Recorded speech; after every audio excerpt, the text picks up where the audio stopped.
King of Gods. By Fast Food Restaurant, Kabanata 245. Nine Tribulation.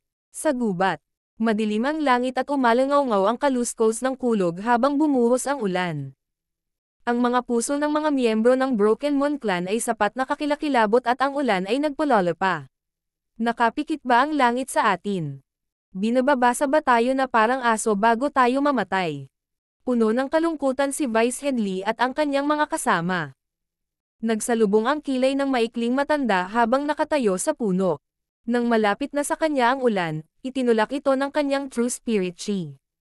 Halatang naapektuhan din ang mood niya sa lagay ng panahon. Meow meow. Ang maliit na pas ang magnanakaw ay masayang nilalaro ang tansong barya sa kanyang paa nang walang pag-aalala sa panganib. Inangat ni Zhao Fang ang kanyang ulo at hinayaang bumuhos ang ulan sa kanyang mukha, nabasa ang kanyang damit. May ngiti sa mukha niya. Kayong lahat, gusto nitong makita ang lakas ng isang tao sa True Spirit Realm. Ang asher na buhok ni Zhao Fang ay umihip sa hangin habang ang isang eruptive aura ay unti-unting lumalabas mula sa kanya.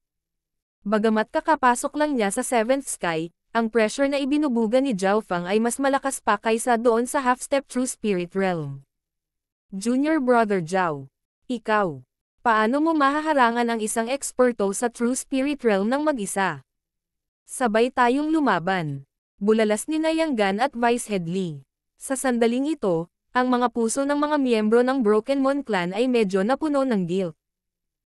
Pinag-uusapan lang nila kung gaano kawalang puso si Zhao Fang sa kanilang pagtakas, ngunit sa mapanganib na sandaling ito, si Zhao Fang ang lumabas. Umalis na kayong lahat. Ako lang sapat na. Ang malamig na mga mata ni Zhao Fang ay nakamasid sa mga tao. Nang matapos ang kanyang mga salita ay itinulak sila ng ipu-ipu ng hangin. Kasabay nito, ang Yin Shadow Cloak sa likod ni Zhao Fang ay kumikislap habang siya ay nagiging Asher Streak ng kidlat, paminsan-minsan ay kumukutitap habang siya ay bumibilis sa hangin. Hihihi, maliit na trick. Naisip ng maikling elder na sinusubukan ni Zhao Fang na tumakas at ngumisi. Sa pagpitik ng kanyang dalawang daliri, dalawang purple snake na gawa sa hangin ang mabilis na tumakbo patungo kay Zhao Fang. Ang huli na nasa kalagitnaan ng hangin. Wind Lightning Destruction. Pina-circulate ni Zhao Fang ang kanyang True Force at Bloodline Power sa maximum at isang malasalamin na tato ang lumitaw sa kanyang katawan, dahilan upang ang kanyang mga katangian ay tumaas sa tuktok nito. Nag-interact ang hangin at kidlat, na lumikha ng isang ipo-ipo ng kidlat na bomb-alot sa pag-atake ng maikling elder. Shua! Ang dalawang purple snake ay tila nagkaroon ng kamalayan at talagang dumaan sa hatik ng hangin at kidlat, gayunpaman, ang kulay nito ay lumabol ng 60 hanggang 70%. Ngunit ang dalawang bahid ng lila ay bumagsak pa rin patungo kay Zhao Fang. Shoo! Nag-iba ang ekspresyon ni Zhao Fang habang pinalapot niya ang isang lightning barrier sa paligid niya. Naiwasan niya ang isa sa mga strike ngunit kinailangan niyang harangan ang pangalawa.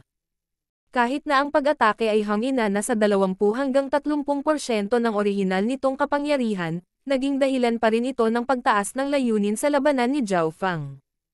Ang isa pang guhit ay dumaan sa maraming malalaking puno at ang mga punong ito ay hindi gumagalaw ngunit may perpektong butas kung saan dumaan ang ahas. Ang mga pag-atake na nabuo mula sa True Spirit Chi ay hindi kapani-paniwalang malakas. Kahit isang maliit lang ng True Force ay makakapatay ng tao sa Ascended Realm. Ang lightning barrier sa paligid ni Zhao Fang ay naging mahina ng higit sa kalahati bago ito nagsimulang gumaling. Ginamit niya ang lahat ng kanyang kapangyarihan para i-dissolve ang isang casual na hakbang na ginawa ng isang eksperto sa True Spirit Realm. Mula dito, makikita ng isa ang pagkakaiba na dulot ng paglilinang. Maging ang Ascended Realm ay may malaking pagkakaiba sa bawat sky. Ngunit ito lamang ang pagkakaiba sa pagitan ng isang sky. Ang pagkakaiba sa pagitan ng Ascended Realm at True Spirit Realm ay napakalaki. Ang puwang ay hindi maaaring isara maliban kung ang isa ay hindi tao. Bahagyang nagulat ang maikling matanda. Akala niya ay madaling mapabagsak ng kanyang pag-atake si Zhao Fang ngunit ito ay natunaw ng huli. Ang maikling elder ay nakakita ng mga taong nagawang harangan ang pag-atake mula sa isang tao sa True Spirit Realm ngunit ito ang unang pagkakataon na makakita ng isang tao na hindi nasaktan nang gawin nila iyon. Nakapagpalot lang ako ng 4 hanggang 5 galaw laban sa isang tao sa True Spirit Realm. Kahit sa ilalim ng normal na mga pangyayari, 10 ang magiging pinakamataas. Huminga ng malalim si Zhao Feng nang maramdaman niya ang pagkakaiba ng dalawa. Hindi niya alam na ito ay hindi kapanipaniwala sa mga mata ng mga nasa True Spirit Realm. Hihihi, kawili-wili. Kaya pala nakuha mo ang atensyon ng Division Leader na nilagyan ka pa ng ghost mark. Lumitaw ang interes sa mga mata ng maikling matanda. Division Leader. Nang marinig ito, nanginginig ang puso ni Zhao Feng nang bigla niyang naalala ang misteryosong balangkas sa Sky Cloud Forest. Noong mga panahong iyon ay tila napakagalang ng Blood Corps Protector sa taong ito na sa tansya niya ay isang subdivision leader. Ngunit mula sa bibig ng maikling elder, sa wakas ay nalaman niyang ang kalansay ay isang division leader. Sa Scarlet Moon Religion iyon ang madaling mataas na autoridad at ang kanilang lakas ay hindi nasusukat. Sa kanilang tuktok ay maaaring nasa Origin Core Realm pa sila. Habang iniisip niya ang puntong ito, huminga ng malalim si Zhao Feng. Buti na lang ang misteryosong kalansay ay tila napakahina at nakapaglagay lamang ng ghost mark sa kanya, hindi siya kayang pangalagaan mismo. Ngunit kahit nasa ilalim ng ganoong kahinaan, ang ghost mark ay hindi man lang nagawang alisin ng First Elder. Mula dito ay makikita ng isa ang malalim na pagkatao niya. Bata, tingnan natin kung gaano karaming mga galaw ang maaari mong gawin. Magkadikit ang mga kamay ng maikling elder at lumitaw ang madilim na lilang ahas sa kanyang katawan na nagbigay ng nakakatakot na malamig na aura. Naunawaan ni Zhao Feng na ang mga pag-atake ng maikling elder ay naglalaman ng pagguho ng mental na enerhiya. Sa bagay, galing siya sa Ancient Shrine. Mabuti na si Zhao Feng ay napaka-resilient sa mental energy at gamit ang kanyang bloodline power, muli siyang naging blur na lumipad sa hangin. Hindi ko na ito kayang ilabas pa. Napatingin si Zhao Feng sa mga ulap sa kalangitan at sa ulan at kidlat. Walang nakakaalam kung hanggang kailan sila magtatagal. 9 Tribulations, Lightning Wind Palm. Bulalas ni Zhao Feng nang magsimulang manginig ang true force sa loob niya at nagsimulang gumalaw ang mga arko ng kidlat. Kasabay nito ay sinubukan ni Zhao Feng na makipag-ugnayan sa Lightning Yuan Qi sa hangin sa itaas. Ayon sa sinabi ng Lightning Wind Palm, nagkaroon ng pagkakataon na ipatawag ang 9 Tribulations Lightning kapag ang panahon ay puno ng ulan at kidlat. Ito ay tungkol sa swerte. Sa ilalim ng sitwasyong ito 70% ng mga magsasaka ay tinamaan ng kidlat at namatay. Sa pinakamainam, mamamatay sila kasama ng kaaway. Gayunpaman, ang Lightning Wind Palm ni Zhao Feng ay naisulong at naglalaman ng Lightning Intent. Ang ikapitong antas ay ang pinakamataas na antas at maaaring ipatawag ang 9 Tribulations power na ang kapangyarihan ay hindi masusukat. Ngunit kahit noon pa man ay nakipagsapalaran si Zhao Feng. Ang rate ng tagumpay ay hindi 100% gayunpaman, ang huli ay nakakuha ng kaunting pag-unawa sa Origin Core Ruins at naunawaan kung paano mas mahusay na gumamit ng kidlat, muli na binago ang orihinal na Lightning Wind Palm. Ano ang nangyayari? Bakit nagsasama-sama ang Lightning Yuan Qi? Tumigil ang figure ng maikling elder nang makaramdam siya ng abnormal na aura. Hong Long Long. Pumuputok-putok ang kulog sa ulap. Q. Isang arko ng kidlat na 10-10 yarda ang lapad at kasing kapal ng isang puno ang lumipad na dumaan sa ulo ni Zhao Feng. Nababaliw na ang brat na ito. Gumagamit ng kidlat para patayin ang sarili. Ang maikling matanda ay puno ng pagkabigla habang siya ay umatras ng hindi malay. 9 Tribulations, Lightning Wind Palm. Nakalabas ang palad ni Zhao Feng at ang 9 Tribulations Lightning ay lumingon sa maikling elder. Ano? Natigilan ang maikling matanda at agad na namuti ang mukha. Ang kapangyarihan mula sa 9 Tribulations Lightning ay nagpa-freeze ng kanyang dugo. Ano ang nangyayari? Paano tatawagan ng batang ito ang kidlat ng kalikasan? Galit na inilipat ng maikling elder ang kanyang True Spirit Chi habang sinusubukan niyang tumakas. Boom! Hindi siya direktang tinamaan ng 9 Tribulation Lightning ngunit isang bahagi pa rin nito ang tumama sa kanya. Ang pandak na matanda ay humagulgol ng ang kanyang balikat ay nasunog at nagbuga ng itim na usok. 9 Tribulation, Lightning Wind Palm. Ipinatong ni Zhao Feng ang dalawang kamay sa hangin at tinawag ang dalawang arko ng kidlat patungo sa maikling elder. Lubhang pangit ang ekspresyon ng maikling elder habang sinusubukan niyang umiwas, ngunit sa huli, tinamaan pa rin siya ng Nine Tribulations Lightning, na naging sanhi ng pagluwa niya ng isang subo ng dugo. Ang pag-ataking ito ay nagdulot ng malubhang pinsala sa maikling elder at gumastos ng maraming yuan chi upang harangan ang kidlat. Sa wakas ay nakatakas siya ng ilang milya palabas, na wala sa saklaw ng opensa ni Zhao Fang. Ang kanyang katawan ay nasunog na itim at malubhang nasugatan. Paano nangyari ito? Maaaring ito ay ang panahon. Nag-iba ang ekspresyon ng maikling matanda. Hindi mahirap para sa kanya na hulaan ang katotohanan. Sa sandaling ito, naubos na ang yuan chi ng maikling elder at malubhang nasugatan ang kanyang katawan. Kung hindi niya pagalingin ang kanyang sarili ng mabilis, magkakaroon ng mga problema na maaaring maging sanhi ng pagbagsak ng kanyang paglilinang. Tumakbo. Ang maikling matanda ay labis na nadismaya at lumipad palayo. Sa kanyang gutay-gutay na katawan, hindi siya kumpiyansa na kaya niyang talunin si Zhao Fang. Isa pa, nandoon pa rin ang grupo ng iba. Bumaba mula sa himpapawid si Zhao Fang, pagod na pagod. Maaaring mukhang cool at madaling kontrolin ang Nine Tribulations Lightning, ngunit sa ilalim ng normal na mga pangyayari, isa o dalawang arko ng kidlat ang limitasyon. Ito ay dahil sa katotohanan na mayroon siyang God's spiritual eye at nagkaroon ng mga insight sa ruins na nagbigay daan sa kanya na makatawag ng halos 10 arko. Ngunit ang epekto ay hindi maisip. Noon lang, halos makapatay si Zhao Fang ng isang eksperto sa True Spirit Realm. Ang Nine Tribulations Lightning ay, pagkatapos ng lahat, ang kapangyarihan ng kalikasan. Hindi ko makontrol ito sa gusto ko. Nagpakawala ng mahabang hininga si Zhao Fang. Nang mapunta siya sa lupa, nataranta ang mga miyembro ng Broken Moon Clan at tila nananaginip pa rin ang core disciples. Bamuka ang bibig ni Vice Headley. Unang beses lang niyang makakita ng ganoong eksena. Ang mga kaganapan na naganap ay sumalungat sa Loika. Isang junior sa Ascended Realm ang malubhang nasugatan ang isang eksperto sa True Spirit Realm, na napilitang umatras ang huli. Hindi siya maniniwala kung sasabihin lang ito sa kanyang, ngunit ang katunayan na nakita niya ito ng sarili niya hubad na mga mata. Hindi siya makapaniwala. King of Gods, Kabanata 246. Lihim na misyon. Sa kagubatan, sa gitna ng kidlat at ulan.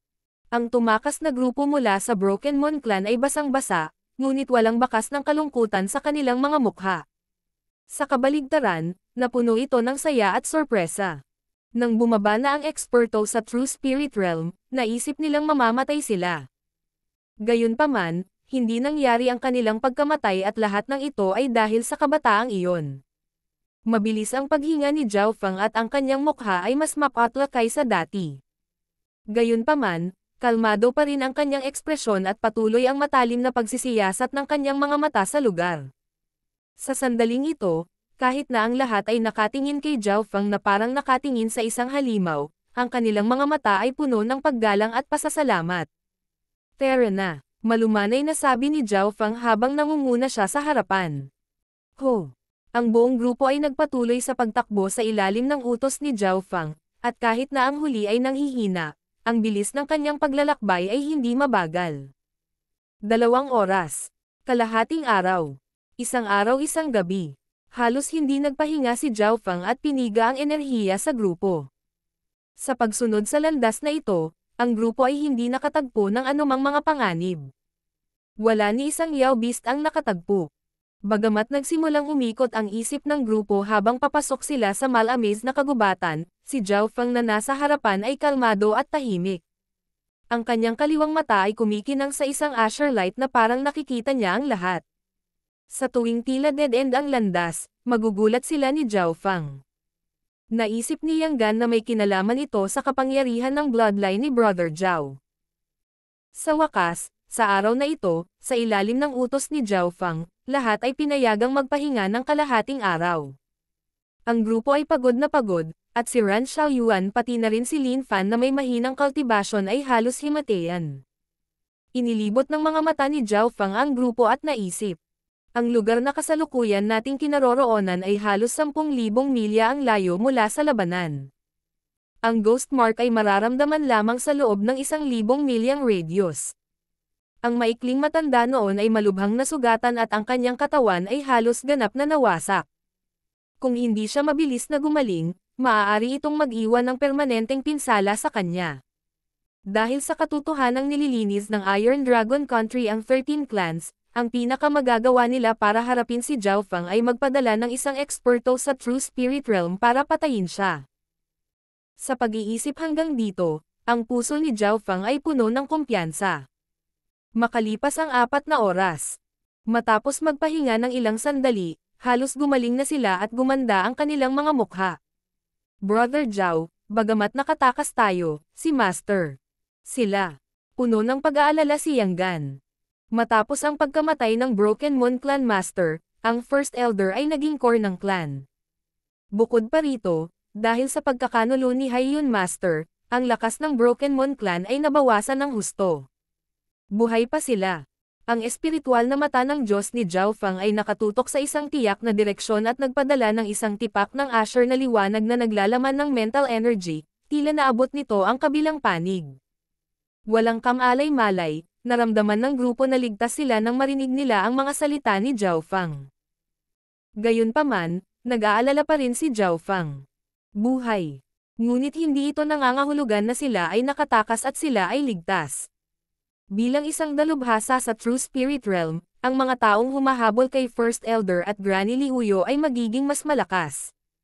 Paano ito? Mananatili kami ni Vice Head Lee habang ang iba ay susundan si Brother Yang pabalik sa Broken Moon Clan upang bigyan sila ng babala na palakasin ang kanilang mga depensa.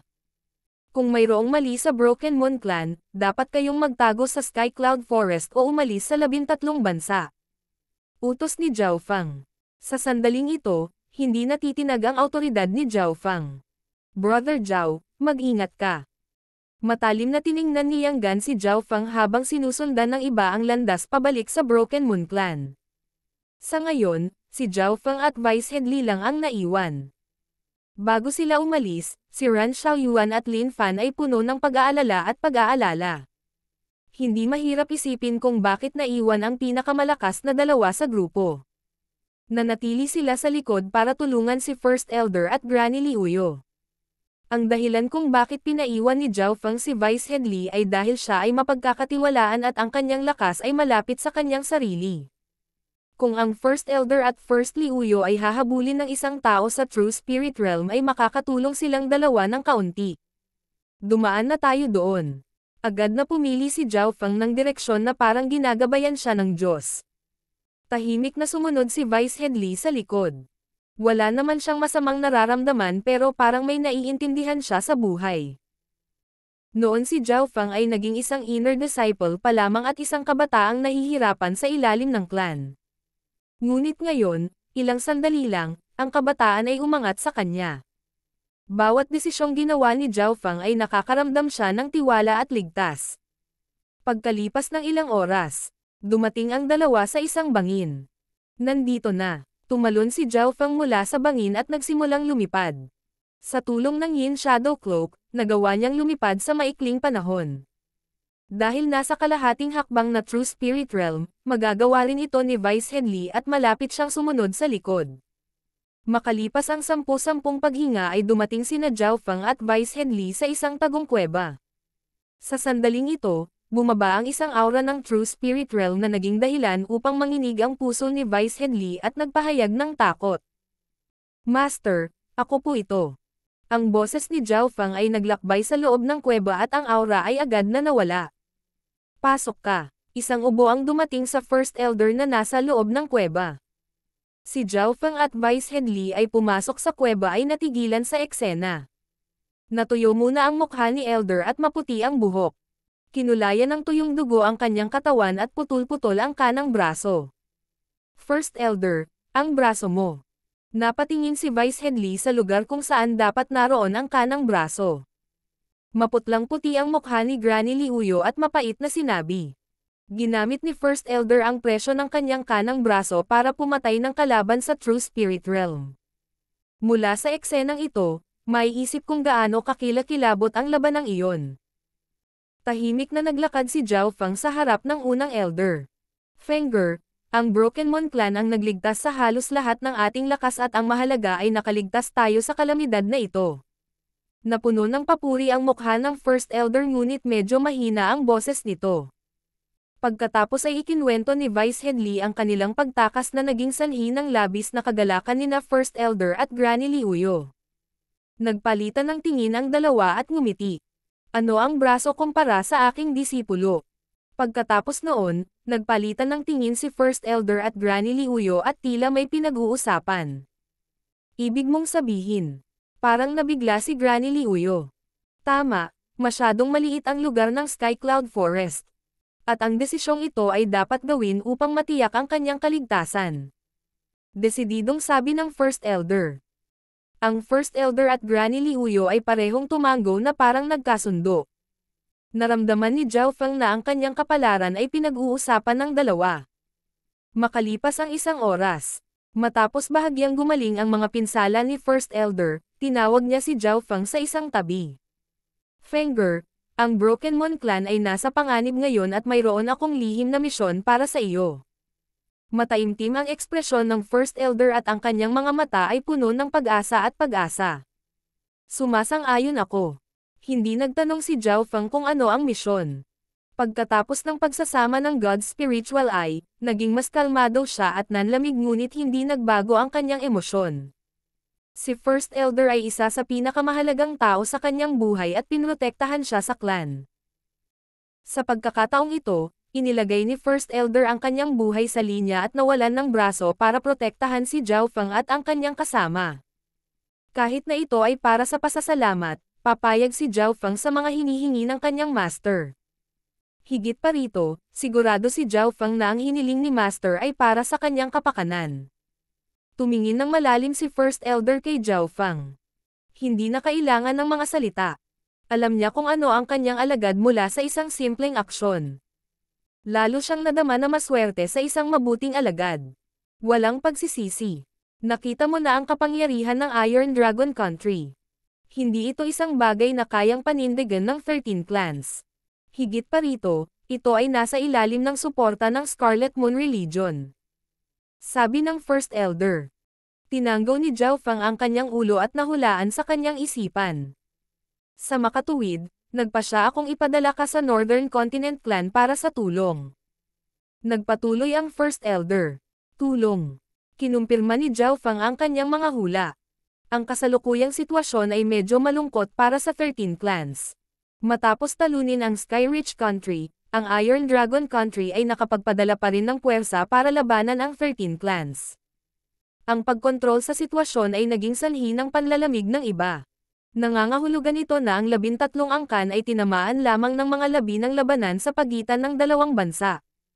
Ang lugar na ito ay hindi kahit isang war zone, hindi ito maaaring ituring na isang larangan ng digmaan. Kanino tayo hihingi ng tulong? Hindi masyadong alam ni Zhao Feng ang sitwasyon bukod sa Sky Cloud area. Mayroong humigit kumulang 50 bansa na kasing lakas ng Iron Dragon Country at Sky Rich Country. Siyempre, mayroon ding mga bansang ilang beses na mas malakas kaysa sa kanila. Ngunit sa itaas ng malalakas na bansa ay mayroon ding magagandang bansa.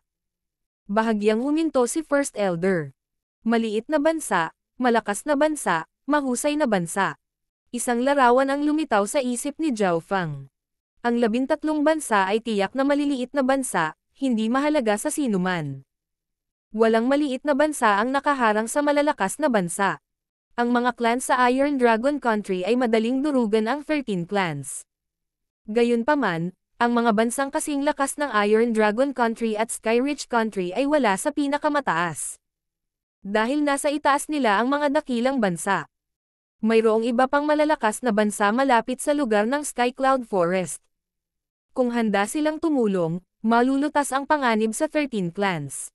Kung makakakuha ka ng tulong mula sa Canopy Great na bansa, ang bagay na ito ay madaling malulutas. Nakangiting sagot ni First Elder. Pagkatapos ay naglabas siya ng mapa ng Northern Continent. Ang mapa ay puno ng mga zone at lugar. Nasaan ang 13 bansa? Kinopya ni Zhao Feng ang mapa gamit ang kanyang kaliwang mata at sa wakas ay natagpuan ang 13 bansa sa kanang ibaba ng mapa, ang kanilang teritoryo ay kasing laki ng isang tuldok. Gayunpaman, ang malalakas na bansa tulad ng Iron Dragon Country at Sky Rich Country ay may malinaw na marka. Depende sa swerte kung makakakuha ka o hindi ng tulong. Ang kontinente ay napakalaki at walang sapat na mapagkukunan o pera, ang ibang mga bansa ay maaaring hindi mag-abala na dumating. Habang nagsasalita siya hanggang sa puntong ito, bumaling ang mga salita ng First Elder. Ang paghingi ng tulong ay hindi ang pangunahing layunin. May isa pa akong mas importanteng sasabihin sa iyo. King of Gods, Kabanata 247. True Lord Descending. May isa pa akong mas importanteng sasabihin sa iyo. Habang nagsasalita siya, may kumislap na liwanag sa mga mata ni First Elder ngunit di nagtagal ay lumabo ito habang walang tigil ang pagbabago ng kanyang ekspresyon. Sa sandaling ito, ang First Elder ay nahuhulog sa kanyang mga alaala at mga ekspresyon ng pag-iisa, pangungutya, panghihinayang, at puot sa kanyang mukha. Mula nang siya ay naging disipulo ng First Elder, ito ang unang pagkakataon na nakita ni Zhao Feng ang kanyang first na may ganoong komplikadong mga ekspresyon. Nagkasala akong sabihin ito ngunit ang misyon na ito ay isinasaalang-alang din ang aking mga personal na gawain. Nabawi ng First Elder ang kanyang kalmado at naglabas ng kalahating brush na gawa sa kristal at ibinigay ito kay Zhao Feng. Dahan-daang hinawakan ni Zhao Feng ang hairbrush at napansin na gawa ito sa isang espesyal na material na ginawa itong maihahambing sa isang mid-grade mortal na almas. Ang isang mid-grade mortal na sandata ay hindi gaanong para sa pinakamakapangyarihang elder sa clan, gayunpaman, bahagyang nanginginig ang mga daliri ni First Elder habang iniabot niya ito. Pagkatapos ay agad na naglabas ang First Elder ng panulat at papel pagkatapos ay mabilis na nagsulat ng isang liham na ibinigay niya kay Zhao Feng. Kailangan mong ibigay ang liham na ito at kalahati ng hairbrush na ito sa pamilya Leon ng Canopy Great Country. Kung ang sitwasyon sa 13 bansa ay hindi mailigtas, tutulungan ka ng taong ito dahil sa ating relasyon. Ang First Elder ay time na nagsalita. Inilibot ng mga mata ni Zhao Feng ang liham at nakita ang ilang salita dito. Liu Qingxan ang maaaring magbukas. Isang sulat, kalahating brush ng buhok. Parehong pupunta sa Canopy Great Country. Ano ang kaugnayan sa pagitan ng receiver at master? Kahit na nagtataka si Zhao Feng, hindi siya nagtanong. Kahit na ito ay para sa pasasalamat, tatapusin ni Zhao Feng ang gawaing ito nang walang pag-aalinlangan. Higit pa rito, malinaw na inaalagaan ni First Elder si Zhao Feng. Masasabing ito ay sadyang ginawa para sa kanya. Tumingin sa ibang perspektibo. Sa talento ni Zhao Feng, ang pananatili sa 13 countries ay maghihigpit lamang sa kanyang paglaki. Pero kung nakapasok siya sa mas malalaking lupain, baka iba na ang kinabukasan niya. Dapat kang umalis sa 13 bansa sa loob ng 2 buwan.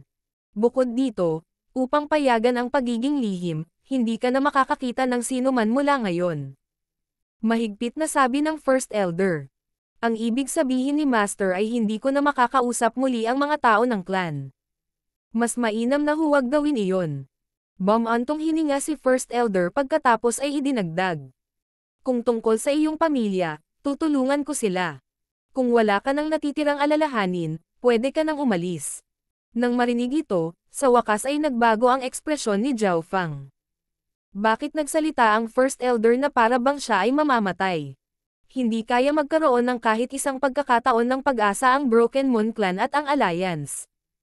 Hindi ko alam kung maliligtas ba ang Alliance sa hinaharap, ngunit alam kong tiyak na hindi ito magagawa sa ngayon. Mapait na umiling ang First Elder habang matalim ang tingin niya sa kanyang disipulo. Nagsimulang maunawaan ni Zhao Feng ang mga salita ng kanyang master. Inilalagay niya ang pag-asa at hinaharap sa kanyang mga kamay. Gayunpaman, hindi pa rin naniniwala si Zhao Feng na hindi maliligtas ang 13 clans. Naisip niya sa kanyang puso, masyado bang nag-iisip si Master sa isang masamang pananaw? Mukhang naiintindihan ng First Elder ang kanyang hinala ngunit hindi niya ito sinagot ng diretso. Sa halip ay sinabi niya, maaaring magsama-sama ang 13 clans para labanan ang Iron Dragon Country. Gayunpaman, hindi ka makakaapekto sa isang labanan sa sukat na ito. Naiintindihan mo ba ang intensyon ko? Naiintindihan ng alagad na ito. Mula sa kasalukuyang sitwasyon, Ang misyon na ito ay may mga positibo lamang para sa akin at walang mga negatibo. Mabilis na nagbago ang iniisip ni Zhao Feng nang pumayag siya. Tama ang sinabi ni Elder. Kahit na manatili si Zhao Feng sa loob ng Sky Cloud Forest, hindi siya magiging mahalaga. Kahit na ang mga eksperto sa True Human Rank ay hindi ligtas sa mga labanan sa ganitong sukat.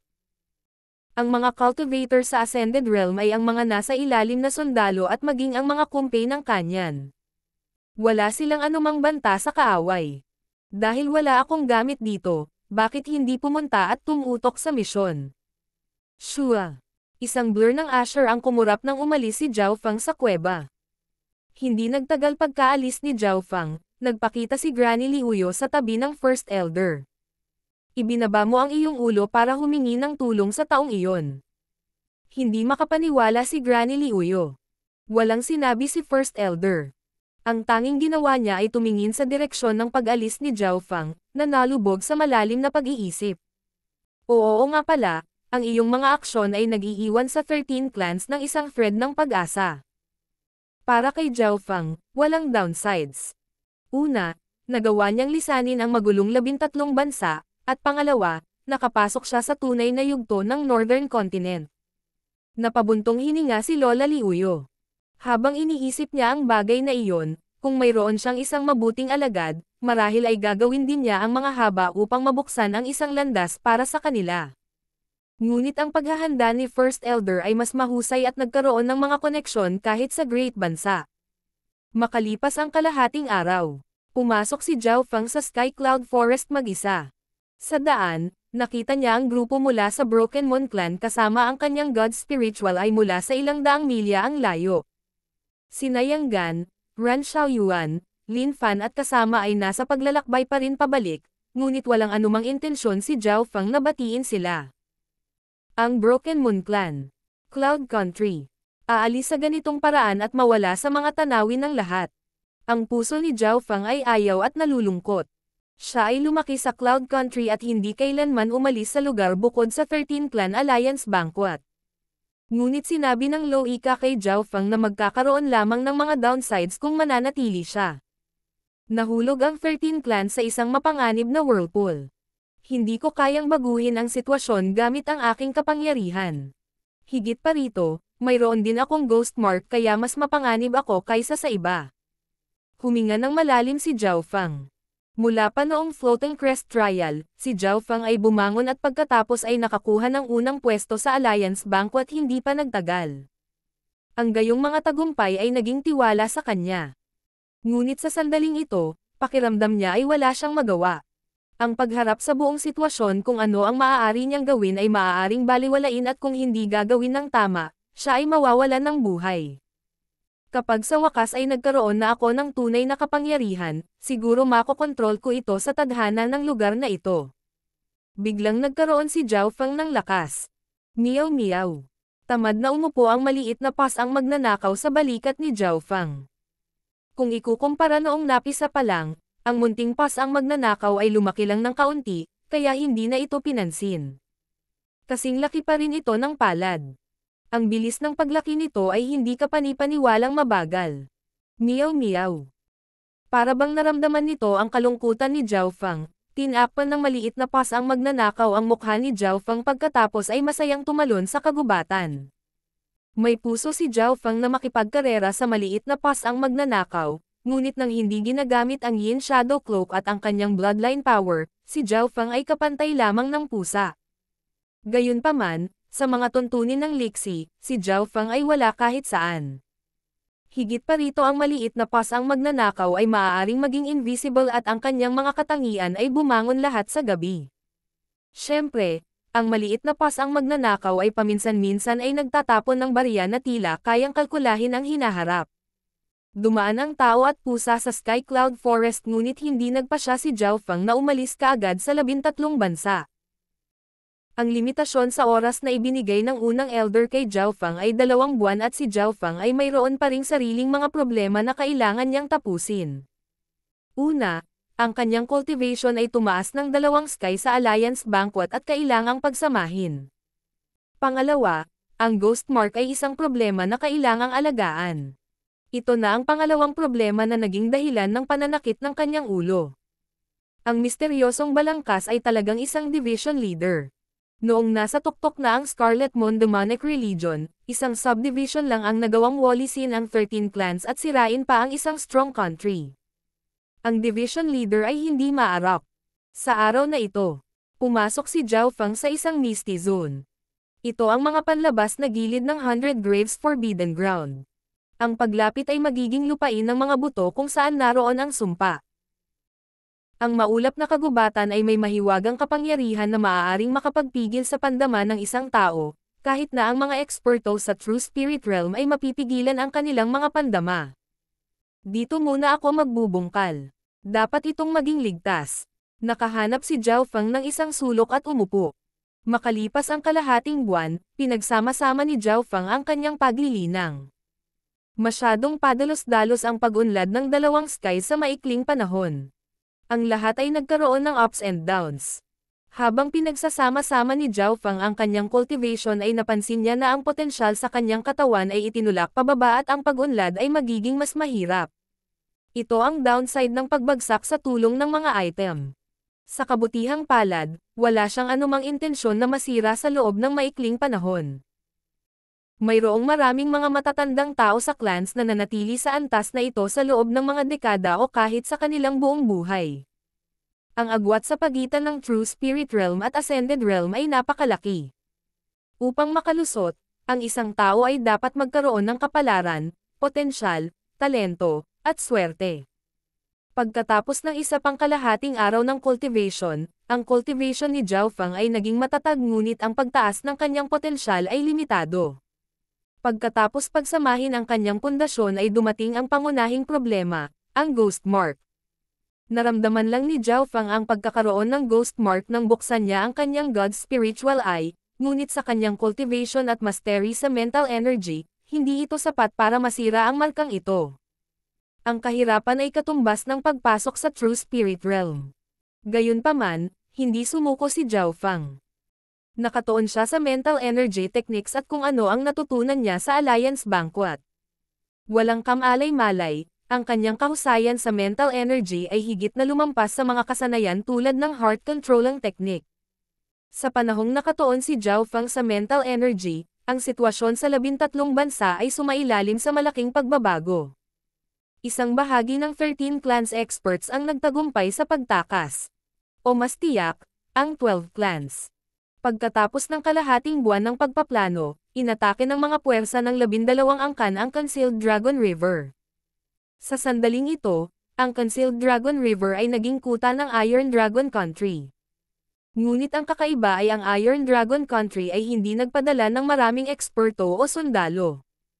Ang puwersa ng 12 clans sa sandaling iyon ay lumampas sa Iron Dragon Countries. Nagsimula ang labanan.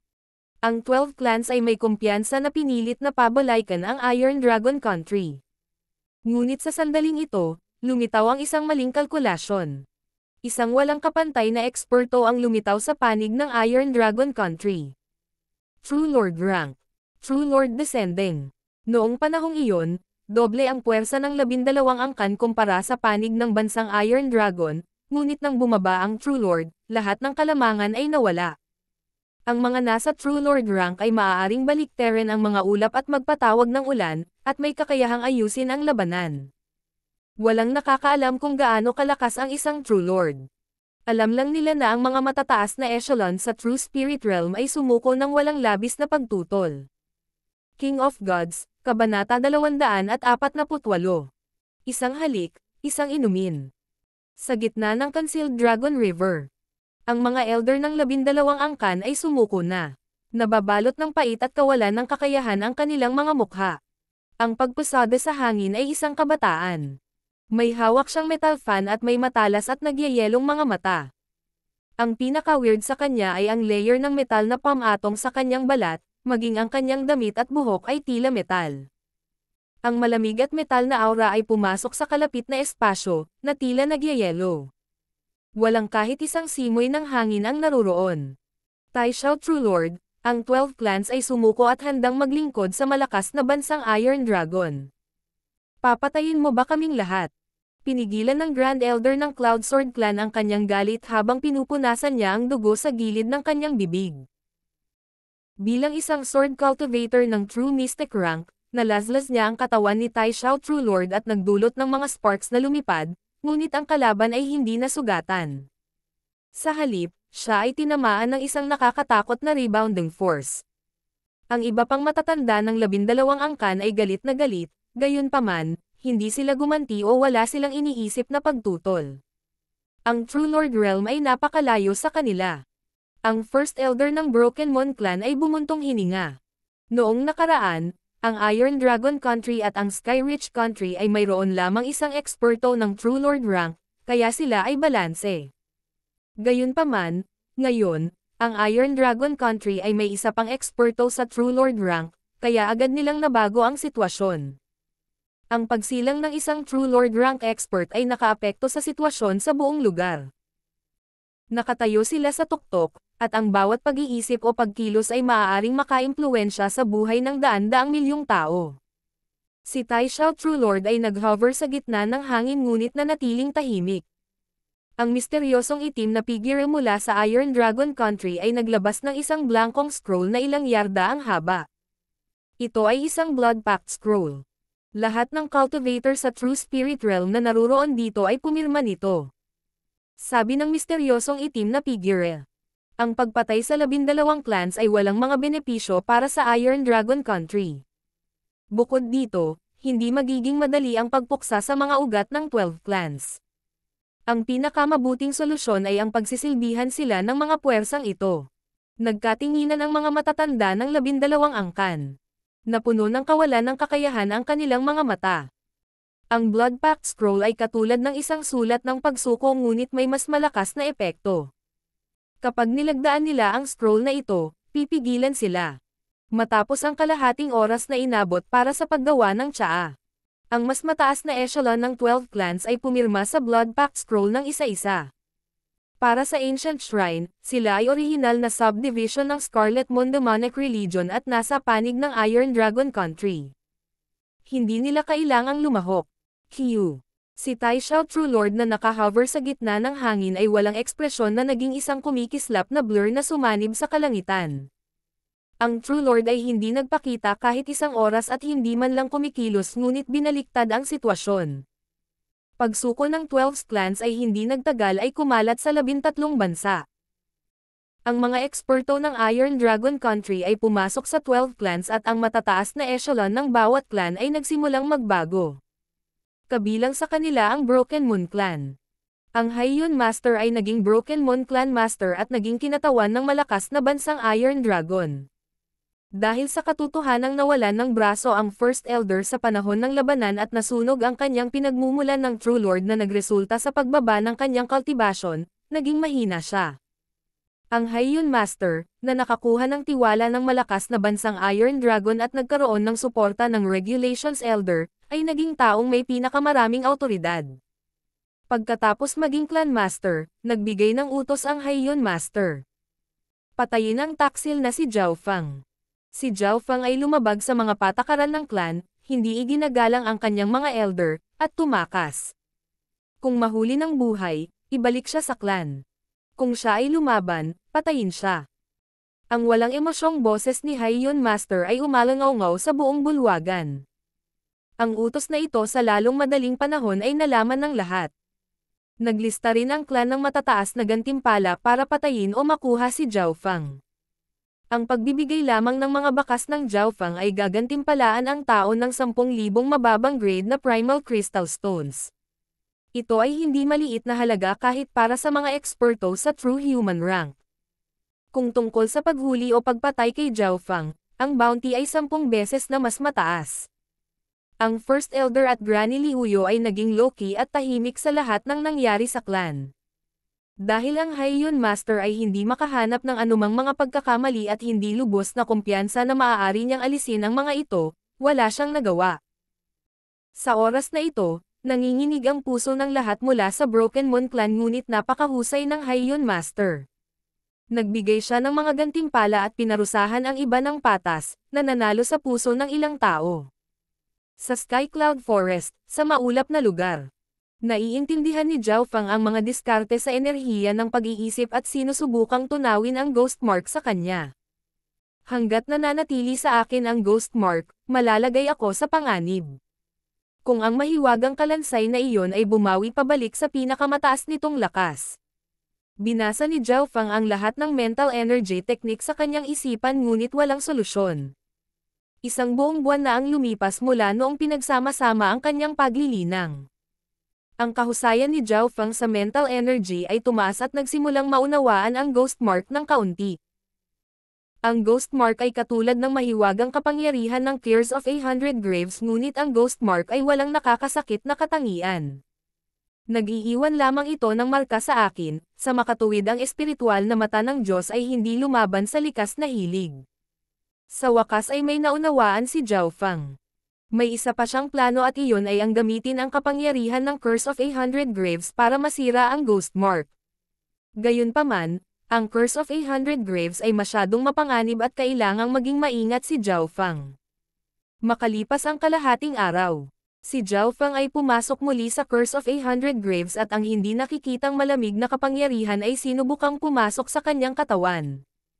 Gayunpaman, ang kapangyarihang ito ay pinilit na bumalik sa pamamagitan ng aura mula sa espiritual na mata ng Diyos. Meow meow. Kinuha ni Zhao Fang ang maliit na pasang magnanakaw at hinayaan itong kalkulahin ang kanilang kapalaran.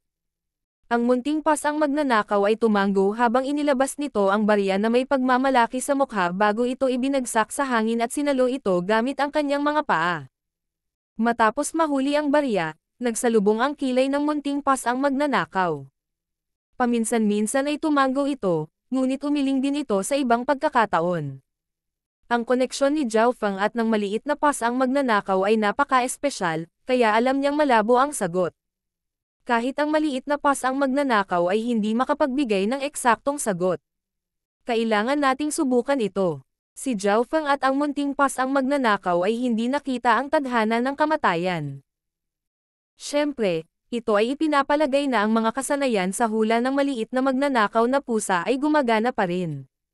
Pagkatapos ay umupo si Zhao Fang at ginamit ang kanyang God Spiritual Eye para maramdaman ang ghost mark. Kasabay nito, pinaikot niya ang kanyang bloodline power at pinagsanib ang Asher na dugo sa dimensyon ng kanyang kaliwang mata, na hamarang dito. Kapag ang Asher Abyss ay naharang, ang mata ni Zhao Fang ay babalik sa orihinal nitong itim at madilim na kulay. Nangangahulugan ito na isinasara ni Zhao Fang ang kapangyarihan ng espiritual na mata ng Diyos. Tulad ng inaasahan. Sa sandaling ito ay ganap na naharang, ang kapangyarihan ng sumpa ay lumabas mula sa likuran ni Zhao Fang. Nasinukang huli ng agad niyang ay circulate ang kanyang bloodline power para hindi lahat ng Asher Abyss ay naharang. Ngunit kahit noon pa man, isang tipak ng sumpa ang dumampi sa katawan ni Zhao Fang. Nanlamig ang katawan ni Zhao Fang. Parang may hindi mabilang na mga kamay na basa ng dugo ang umabot sa kanyang mga organo. Sa kritikal na puntong iyon, inilipat ni Zhao Fang ang kanyang mental energy at sadyang umakit sa sumpa. Ang sumpa ay tila may kamalayan na magpapahintulot na makapasok ito sa mga kapintasan ng target, tulad ng kung paano umaagos ang tubig mula sa isang butas. Ang kapintasan na inihayag ni Zhao Fang ay ang lokasyon ng ghost mark. Teng teng teng. Isang kakaibang tunog ang tila umalangaw-ngaw. Kung mabuksan ni Zhao Fang ang kanyang God Spiritual Eye, makikita niya ang kamay pagkatapos ng kamay na umaabot sa kanyang katawan. Kung hindi dahil gumagana pa ang isang bahagi ng God Spiritual Eye, si Zhao Fang ay nahawa na ng mga kamay. Mabagal na lumipas ang oras at nagsimulang hangina ang puwersa ng buhay ni Zhao Fang habang namumutla ang kanyang mukha. Maaari lamang niyang i-circulate ang kanyang bloodline power para patatagin ang sarili. Medyo mapoprotektahan siya ng bloodline power, ngunit maliit na halaga lang ang magagamit dahil nakaharang ang kabilang bahagi sa Asher Abyss. Gayunpaman, ang kanyang true force ay humihina dahil sa sumpa. Nang makita ang sitwasyong ito, gustong sumuko ni Zhao Fang, ngunit napansin niyang bumababa rin ang aura ng ghost mark. Ang puwersa ng buhay at true force ni Zhao Fang ay humihina kasama ang ghost mark. Mabuti na lang at mayroon pa ring proteksyon si Zhao Fang sa kanyang bloodline power, napigilan nito ang paglaho ng pinagmumulan ng buhay ni Zhao Fang. Makalipas ang 3 araw, Bumantong hininga si Zhao Feng at binawi ang Asher na dugo sa dimensyon ng kanyang kaliwang mata. Kasabay nito, kahit na ang ghost mark ay ganap na nawala, ang kanyang true force level ay bumaba rin. Sulit ba ito? Bulong ni Zhao Feng sa sarili habang sinulyapan ang maliit na pasang magnanakaw sa kanyang balikat. Habang sinisira ang ghost mark, ang cultivation ni Zhao Feng ay bumaba sa sixth sky. Pinaikit ng munting pas ang magnanakaw ang mga mata ngunit hindi tumugon. Nalaman ni Zhao Feng na kahit na bumaba ang kanyang cultivation, mas matatag ang kanyang pundasyon at mas malaki ang kanyang potensyal kumpara noong siya ay nasa seventh sky. Ito ay tulad ng pagtatayo ng isang tore. Ang mas mahusay na binuo ang mas mababang mga antas ay, mas mataas ang tore ay maaaring pumunta. Ito ang nararamdaman ni Zhao Feng ngayon. Ang pambihirang tagumpay ng dalawang sky sa Alliance Banquet ay masyadong minadali, ngunit ngayon ang problemang ito ay wala na. Bagamat si Zhao Feng ay bumaba ng isang sky, ang kanyang pundasyon at potensyal ay mas mahusay at ang ghost mark ay nawala. Isang halik, isang inumin. Parang itinadhana ng langit. Kasabay nito, sa isang misteryosong altar sa malakas na bansang Iron Dragon. Ang ghost mark ay nasira. Paano ito posible? Ginawa ba ito ng isang tao sa Origin Core Realm? Isang paus na boses ang umalangaw-ngaw. Ang boses na ito ay tila nagpapalamig sa kaluluwa ng isang tao at ang mga magsasaka sa True Human rank ay sumiksik dito. Ang may-ari ng boses ay isang itim na gintong robe skeleton na ang mga buto ay pilak na may paminsan-minsang kislap ng dark purple. Hindi. Yan ang kapangyarihan ng sumpa ng 100 libingan. Nagbago ang ekspresyon ng Skeleton Division Leader. Division Leader, walang makakatakas sa sumpa ng 100 libingan. Malinaw na patay ang tao.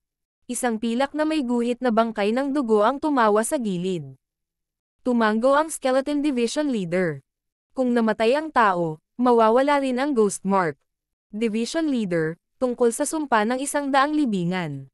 Tanong ng Blood Corps Protector. Iyan ang pinakamataas na lihim ng banal na relihiyon. Kahit na ang dakilang Panginoon, ako, ay hindi papasok sa ipinagbabawal na lugar na iyon. Hindi mo kailangang malaman ito.